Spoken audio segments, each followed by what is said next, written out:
আগুনে পুড়ে যাচ্ছে ইসরায়েলের মধ্যাঞ্চল। গাজায় যখন আগ্রাসনের সব সীমা ছাড়িয়ে যাচ্ছে ইসরায়েল, ঠিক তখনই মধ্যপ্রাচ্যের কসাই বেনিয়ামিন নেতানিয়াহুর দেশ থেকে ভেসে এলো আর্তনাদ। ভয়াবহ দাবানল ছড়িয়ে পড়েছে দেশটিতে। আগুনে পুড়ে খাক হয়ে যাচ্ছে প্রান্তরের পর প্রান্তর। আগুনের তীব্রতা আর বাতাস এতটাই ভয়ঙ্কর হয়ে উঠেছে যে নিমিষেই বেশ কয়েকটি শহরে ছড়িয়ে পড়েছে দাবানল। এরই মধ্যে শহরের বাসিন্দাদের নিরাপদ দূরত্বে সরিয়ে নেওয়া হয়েছে।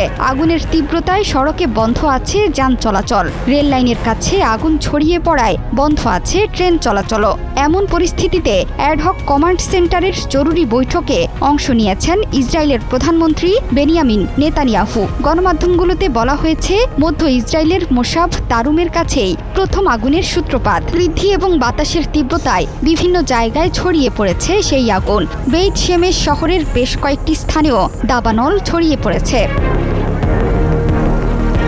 একে একে শহরগুলোকে গিলে ফেলছে ভয়ঙ্কর এই দাবানল। বর্তমানে নিয়ন্ত্রণের বাইরে চলে গেছে এই আগুন। এশতাওল, বেইত মেইর এবং মেসিলাত জিয়ন শহর থেকে বাসিন্দাদের সরিয়ে নেওয়া হয়েছে। ভয়াবহ আগুনের ফলে সড়কের গাড়ি চালকরা তাদের যানবাহনকে ফেলেই শহর ছাড়তে বাধ্য হয়। জনগণকে সতর্ক থাকা এবং ক্ষতিগ্রস্ত এলাকা থেকে দূরে সরে যাওয়ার নির্দেশ দিয়েছে পুলিশ।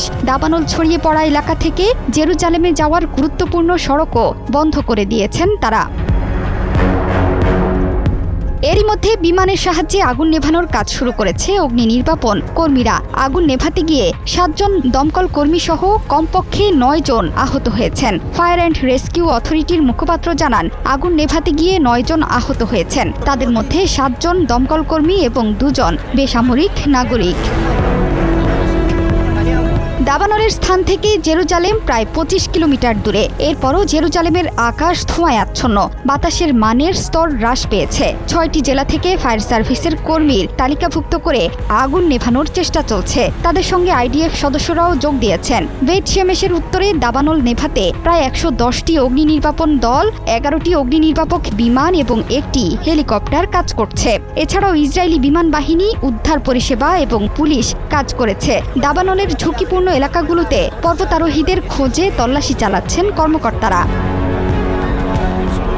দীর্ঘ ও শুষ্ক গ্রীষ্মকালের কারণে ইসরায়েলে এর আগেও অনেকবার দাবানল ছড়িয়ে পড়ার ঘটনা ঘটেছে। একই ঘটনা ঘটেছে আমেরিকার নিউ জার্সিতেও। সেখানেও তীব্র দাবানলের সাথে লড়ছে মার্কিন জনগণ। যে কোনো সময় ক্যালিফোর্নিয়ার মতো রূপ ধারণ করতে পারে নিউ জার্সিও।